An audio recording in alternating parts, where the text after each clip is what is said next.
Assalamualaikum warahmatullahi wabarakatuh dan selamat datang untuk anak-anakku sekalian. Hari ini kita lanjut pembahasan topik kelas 10 materi yang kedua yaitu mengenai pengukuran dan aturan angka penting. Ketika kalian waktu masih kecil, tentu kalian pernah ya bermain layang-layang. Nah, kira-kira ketika kalian ingin membuat rancangan sebuah permainan layang-layang, maka kalian pasti akan menentukan seberapa panjang ukuran dari senar yang akan digunakan. Hal tersebut akan mempengaruhi sejauh apa ketika kalian nanti mampu menerbangkan layang-layang tersebut. Nah, kira-kira bagaimana cara kalian untuk menentukan panjang dari senar layangan tersebut? Apakah di antara kalian masih menggunakan lebar dari jengkal tangan kalian? Atau mungkin ada yang masih menggunakan ukuran depa atau dua tangan direntangkan? Atau bahkan ada yang masih menggunakan langkah kaki. Jadi ketika ingin membuat suatu senar dengan ukuran tertentu, maka kalian mengasumsikan sekitar 20 langkah kaki. Kemudian yang terakhir, ataukah kalian masih menggunakan alat bantu, yaitu tali atau pita? Nah, tentu saja dari keempat alat tersebut, tidak ada salahnya ya digunakan untuk mengukur atau membuat senar dalam ukuran yang diinginkan. Nah, namun ketika kalian menggunakan alat-alat tersebut, artinya kalian sedang melakukan peristiwa perbandingan atau membandingkan. Jadi kalian membandingkan dari ukuran-ukuran tersebut dengan patokan yang sudah kalian gunakan. Salah satunya adalah jengkal tangan, langkah kaki, menggunakan tali, dan ukuran dari tangan kalian. Nah, namun kelemahannya tentu saja ada ketika kalian menggunakan alat pembanding dari keempat gambar tersebut.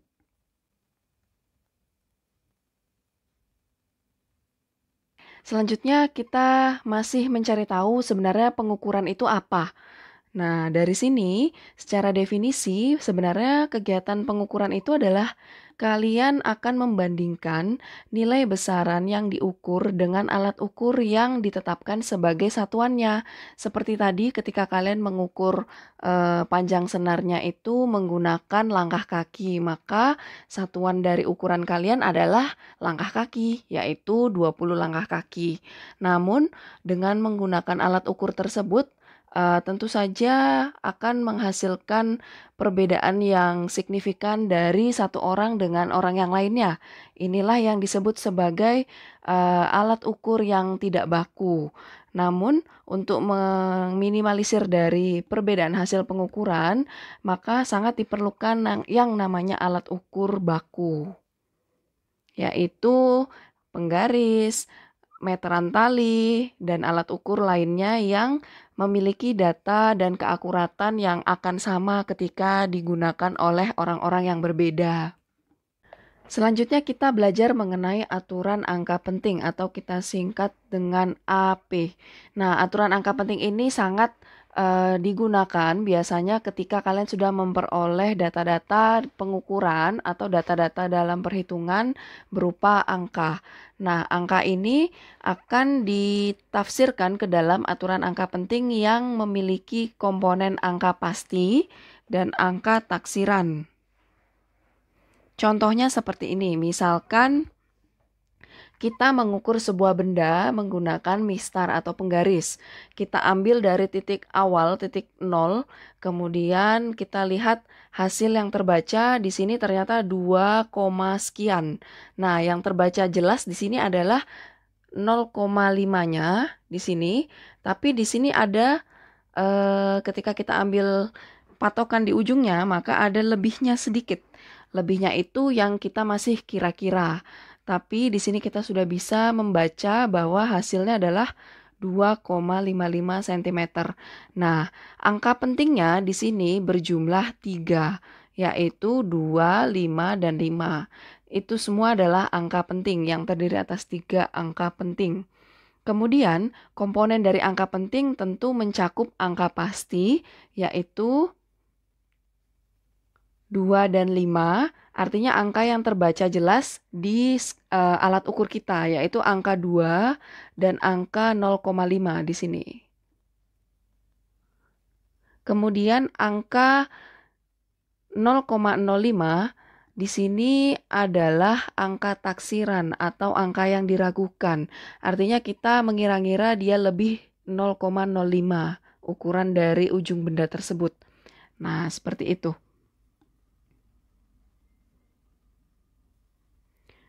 Selanjutnya, berbagai macam aturan angka penting tentu saja ada ya. Jadi yang pertama kita belajar mengenai semua angka selain angka 0 adalah angka penting. Contohnya 37,5 cm. Jadi semuanya adalah angka penting yaitu sejumlah 3. Kemudian 836,5 di sini mencakup 4 angka penting. Kemudian 5,5 di sini ada 2 angka penting. Artinya semua angka selain angka 0 di sini angka penting semua. Kemudian aturan yang kedua, angka 0 yang terletak di antara angka bukan 0 adalah angka penting. Contoh 200,5. Nah, posisi angka 0-nya ini diapit oleh angka bukan 0 yaitu 2 sama 5.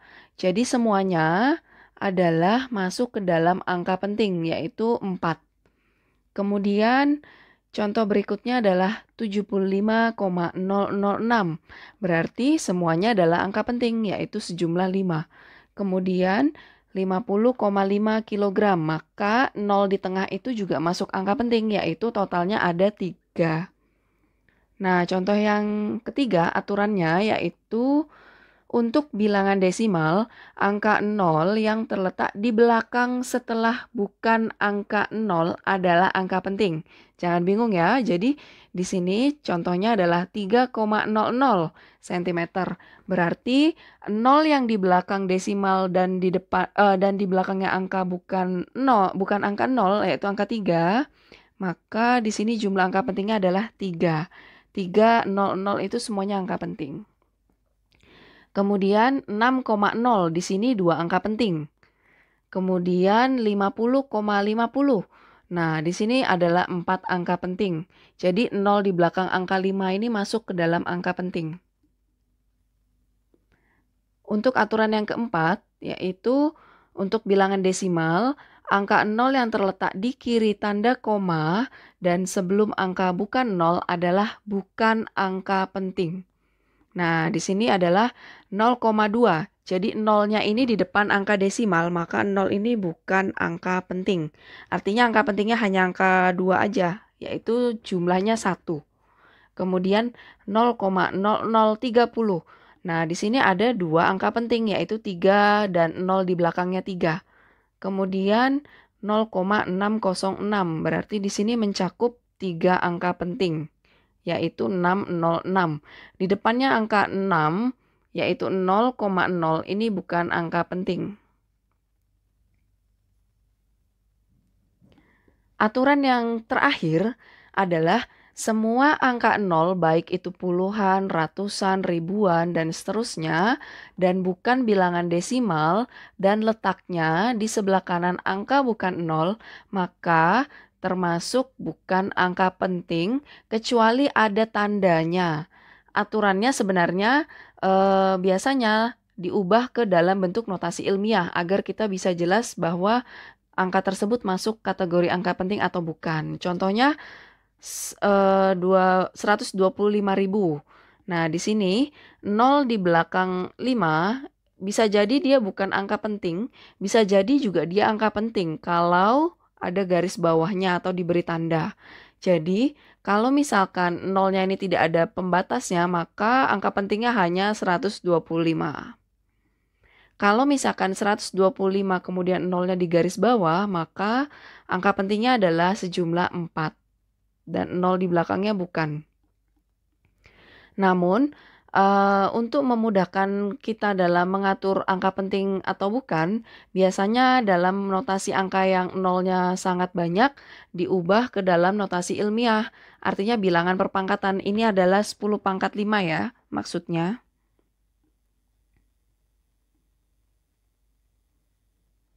Nah, artinya dia mengandung 3 angka penting, yaitu 1, 2, 5-nya ini adalah angka penting. Contoh lainnya, untuk notasi ilmiah disajikan angka 0,000 sekian 56. Maka kita cukup menuliskan dalam bentuk notasi ilmiah adalah 5,6 dikali 10 pangkat min 9. Nah, 5,6 ini dia adalah 2 angka penting. Sedangkan 10 pangkat min 9 ini bukan angka penting ya. Oke, untuk lebih jauh dan lebih memahami bagaimana notasi ilmiah, kita akan bahas di pembahasan yang tersendiri. Yaitu sekarang kita bahas mengenai notasi ilmiah. Jadi notasi ilmiah ini sangat berguna ketika kita mendapatkan suatu data yang angkanya sangat besar atau angkanya sangat kecil. Jadi kita bisa mempersingkat dalam penulisan. Kalau misalkan kita ingin mengukur massa bumi, massa matahari, ukuran elektron, tentu itu angkanya sangat besar sekali kalau kita tulis secara detail. Maka kita butuh bantuan yang namanya notasi ilmiah. Jadi notasi ilmiah itu merupakan bilangan yang menunjukkan jumlah angka penting dan juga terdapat angka 10 berpangkat atau kita sebut sebagai notasi eksponen. Nah, ini menunjukkan letak desimalnya. Contohnya seperti ini. 5,6 dikali 10 pangkat min 9. 5,6-nya ini adalah 2 angka pentingnya. Sedangkan 10 pangkat min 9 itu adalah notasi eksponennya.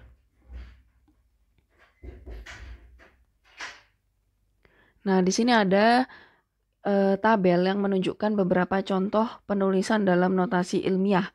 Misalnya saja 10.000.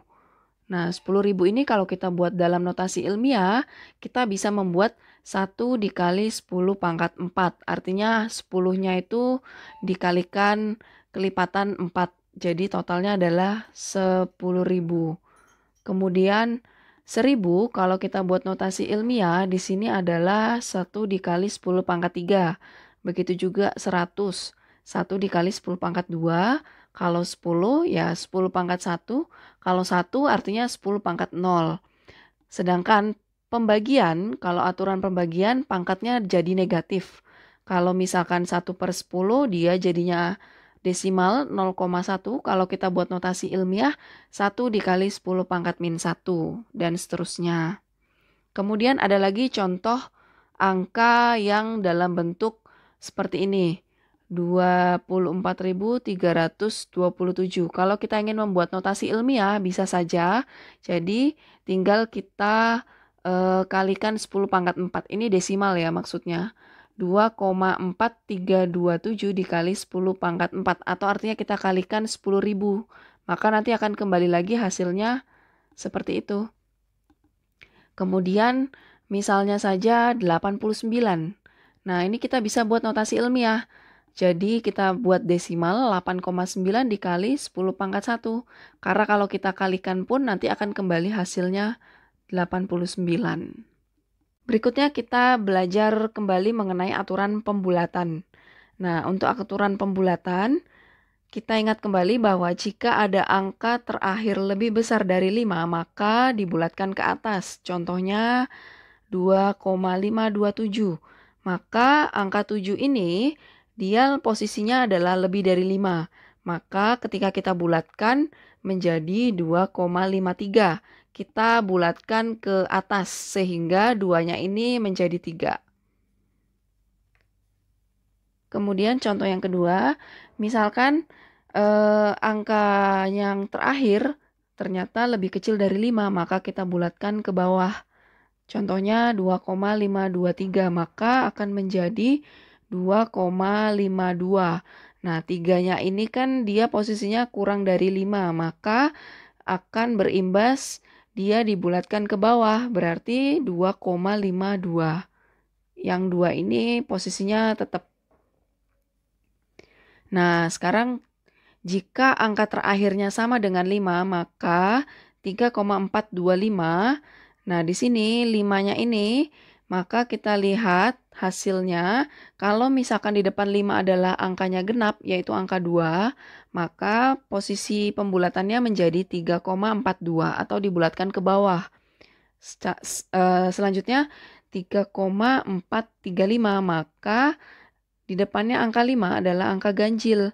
Sehingga angka 5 kita bulatkan ke atas, maka hasil akhirnya adalah 3,44.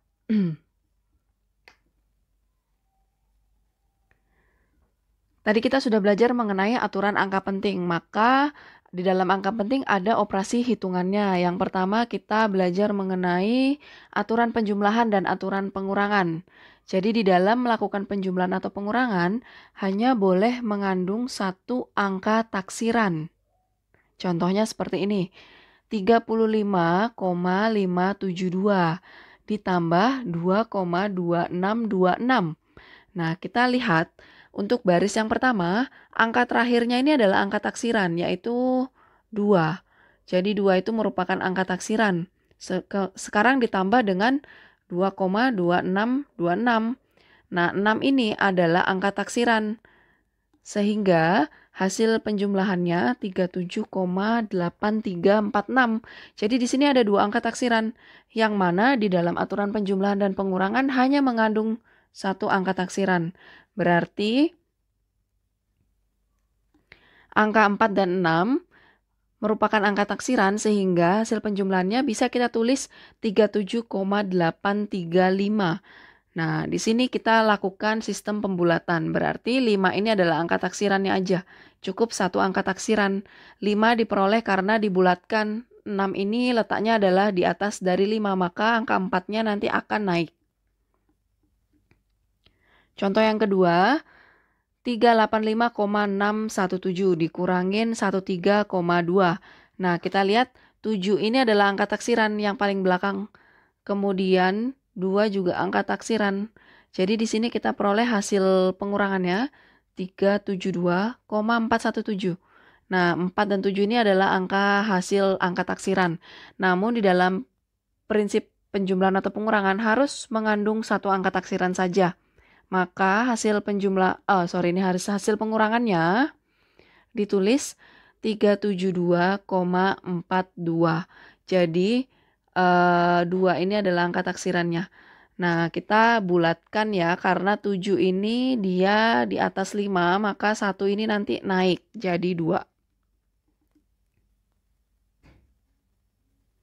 Selanjutnya kita belajar mengenai aturan perkalian dan pembagian.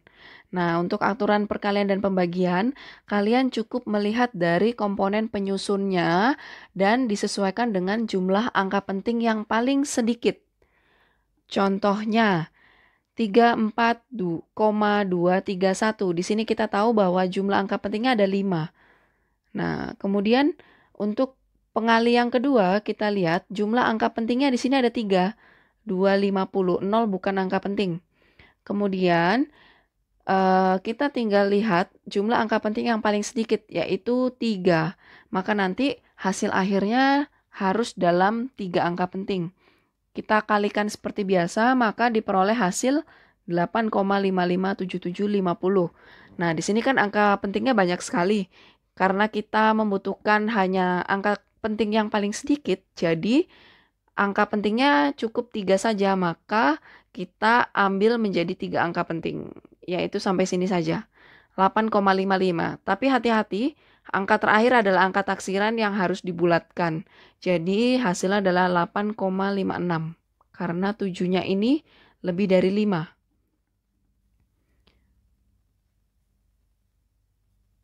Untuk contoh yang kedua, tentang pembagian, yaitu 46,532 dibagi 200.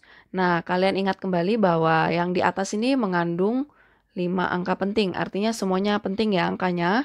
Dan 200 ini karena tidak ada tanda atau penanda garis bawah, maka angka pentingnya cuma 1, bukan 3. Jadi 0 di belakang bukan angka penting. Nah, sekarang kita bagi dan hasilnya adalah desimal seperti ini.